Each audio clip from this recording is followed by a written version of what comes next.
I don't think they really knew a lot about Guitar Hero at first until Lars's kids started playing it, and then it sort of got on their radar, so they wanted to come on board and wanted to do it. Metallica didn't want to do like the Aerosmith sort of behind the music chronological thing. They wanted to try something different, so we changed the story mode a little bit. It's based on the story that James told us where these guys were following Metallica around in Europe. The crew started like hanging out with them and giving them food, and then eventually they got to go on stage and play with Metallica. So it's kind of based on that, where you go to see Metallica and you're so inspired that you want to start your own band, and then you get a chance to go and play as the guest artist band, and then you get to play as Metallica.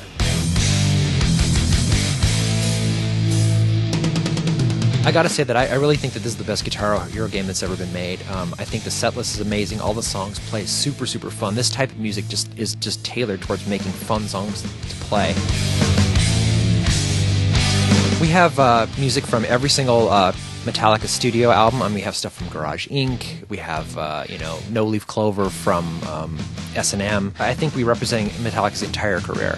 And also for the guest artists, I think that's kind of where the game really sort of broadens out. Like if I love classic rock, Queen, Thin Lizzy, Leonard Skinner, like you're covered. If I like extreme metal, you're gonna listen to Slayer. If you like newer bands, newer metal, you get the Sword and Mastodon in there. And there's bands like Machine Head and Suicidal Tendencies. There's some punk rock in there. You got some Sam Hain and stuff.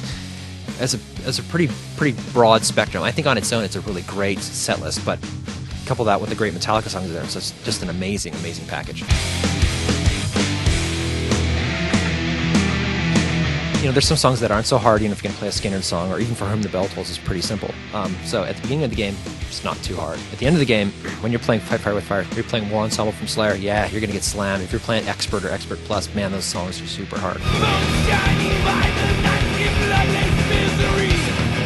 The first thing everybody asks is like, hey, you're going to have a double bass pedal in the game? And it's like, well, we have to think about that and see if we can do it. And then it turns out that we could do it technologically. So it gives us the opportunity to actually track all those songs the way they're actually played with both feet. And then you plug that extra pedal in there, and then you get a chance to play those insane, play Fight Fire with Fire with every single double bass kick, or try and play Slayer. And it's really pretty fun.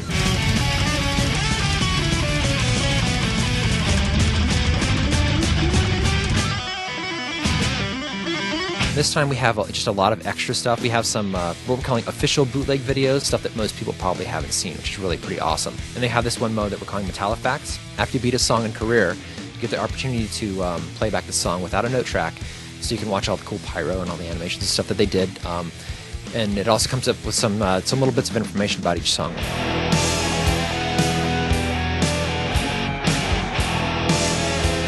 One of the cool things we did this time for Guitar Hero Metallica as well is, we have the music studio and Guitar Hero World Tour where people can write their own music and put it up to GH Tunes. That returns this time, but we wanted to change the way it sounded a little bit. So we took the ESP guitar truckster model that James Hetfield plays, sampled that for the game. We also have this cool mode in the game called Drum Over. Basically, you turn it on and it turns off the drum note track and it gives you the opportunity just to play any beat you want to a song.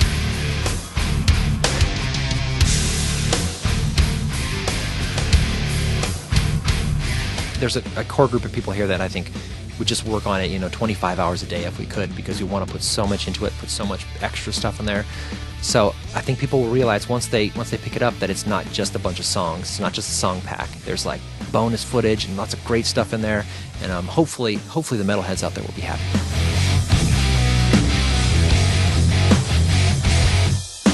The Guitar Hero Metallica will be coming out at the end of March for the Xbox 360, the PS3, and the Wii, and shortly thereafter on the PS2. If you are a metal fan, man, you better get this game. There's no reason not to.